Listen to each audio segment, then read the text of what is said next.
చేస్తుందా లేదా, ఇది కాక ఇంకా రియల్ డెవలప్మెంట్ వీళ్ళు అనుకుంటున్న డెవలప్మెంట్ కూడా జరుగుతుందా లేదా ఇన్ఫ్రాస్ట్రక్చర్ పరంగా కానీ వీటిని అడ్రస్ చేసినప్పుడు చూసినప్పుడు ఖచ్చితంగా రిమార్కబుల్ పాజిటివ్ చేంజ్ అనేది అందరికీ కనపడుతోంది.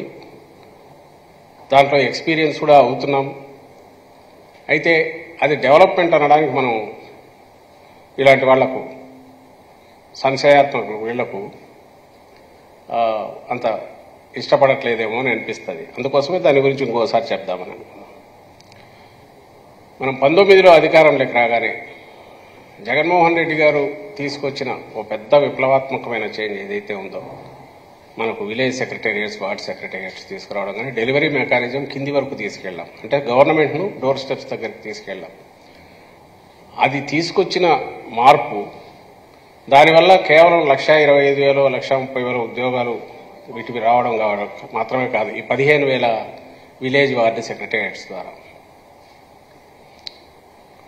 తద్వారా ఏమైందంటే ఎంటైర్ గవర్నమెంట్ సర్వీసెస్ అన్ని కిందికి వెళ్ళడమే కాకుండా గవర్నమెంట్ ప్రభుత్వం చేస్తున్న ప్రతి రూపాయి కూడా అకౌంటబిలిటీ రావడము, ఏం జరుగుతుందో తెలియడం, అది దాని ద్వారా డెవలప్మెంట్ వరకు ఎంత జరుగుతుందో కూడా తెలియడం, ఇవి కూడా జరుగుతున్నాయి.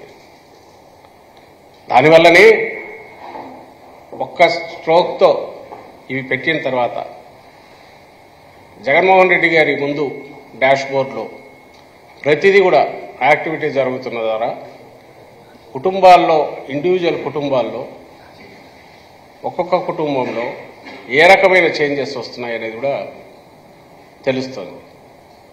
తద్వారా దాన్ని ఫర్దర్ ఇంక్రీజ్ చేయడానికి, వాళ్ళ యాక్టివిటీ మరింత పెంచడానికి, ఎకనామిక్ యాక్టివిటీ స్థానిక కింద స్థాయిలో గ్రాస్ రూట్స్లో అది వీలైంది. మీరు గమనిస్తే ప్రాక్టికల్గా అది ఎట్లా జరిగిందని, ఈ రోజుకు ప్రతి సెక్రటేరియట్ పరిధిలో అంటే 2,000 జనాభా ఉజ్జాయింపుగా ఉండే పరిధిలో ఈ 4 ఏళ్ల 10 నెలల్లో సమయంలో మే 30th 2019 మేము అధికారంలోకి వస్తే ఈరోజు 2024 మార్చి, ఏప్రిల్ మే తీస్తే 4 years 10 months అనుకుంటే అందులో ఒక 2 ఏళ్లు సాలిడ్గా 2 years కోవిడ్ టైం తీసేస్తే అప్పుడు కూడా గవర్నమెంట్ యాక్టివ్గా ఉంది. సర్వీసెస్ అప్పుడు జరిగిన సర్వీసెస్కు కేవలం ఈ వ్యవస్థే లేకపోతే అసలు జరిగేది కాదు. అది అందరికీ తెలుసు, మీడియాకు తెలుసు, ప్రజలకు తెలుసు. డబ్బున్నోళ్ళైనా లేనోళ్ళైనా అందరూ కూడా అప్పుడు ఆ వాలంటీర్ల సర్వీసులు కానీ, సెక్రటేరియట్ వల్ల వచ్చిన అందిన సర్వీసులు కానీ, గ్రాస్ కింద లెవెల్లో క్వారంటైన్ దగ్గర నుంచి ప్రివెంటివ్ దీనికి సంబంధించి హాస్పిటల్ సర్వీసెస్ అన్నీ ఎంత బ్రహ్మాండంగా అవైలబుల్ ఉన్నాయనేది అందరికీ తెలుసు. సో 2019లో రాగానే వితిన్ 4-5 months ఇది రెడీ చేసుకుంటే, సెటప్ చేసి ఇది చేస్తే, ఆ తర్వాత జరిగిన దాంట్లో ఇప్పుడు వెనక్కు తిరిగి చూసుకుంటే ప్రతి సెక్రటేరియట్ పరిధిలో అంటే 2,000 ఉజ్జాయింపుగా జనాభా ఉన్న పరిధిలో తీసుకుంటే 20 నుంచి 30 కోట్ల రూపాయలు ఏదో ఒక రూపంలో అక్కడ వర్క్స్ కావచ్చు, బెనిఫిషరీస్ కావచ్చు, అది గవర్నమెంట్ స్పెండ్ చేసిన ఇది అక్కడికి చేరింది.